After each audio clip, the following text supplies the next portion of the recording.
another really important issue here is fiscal responsibility. That a big problem with the healthcare law was that it puts huge risks on taxpayers. It's an open-ended federal entitlement program on top of a lot of federal entitlement programs that are already unaffordable. And everyone who has looked at it seriously has said, look, this is risking a lot of deficit spending in future years.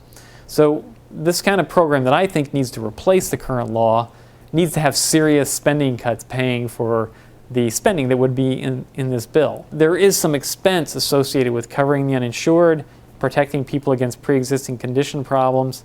You have to have high-risk pools to do that. You have to give tax credits to people that are on the low end of the wage scale. Those are somewhat expensive propositions.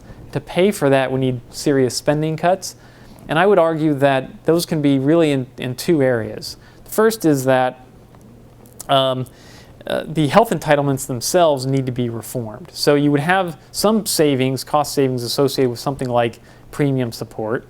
There's also subsidy programs through the health part of the federal budget that subsidize institutions that take care of the uninsured. Things like disproportionate share hospital payments through the Medicaid program.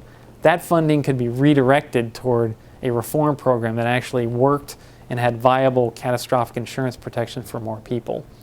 But also, when you change the tax treatment and move toward a defined contribution approach to health care, you should do that for everybody, not just for people that need it on the low end. So that means people that are in good employer-based insurance plans today would largely stay in those, but they would have an upper limit on the tax break. That would raise some additional revenue and offset a good amount of the cost of these reforms that I've outlined.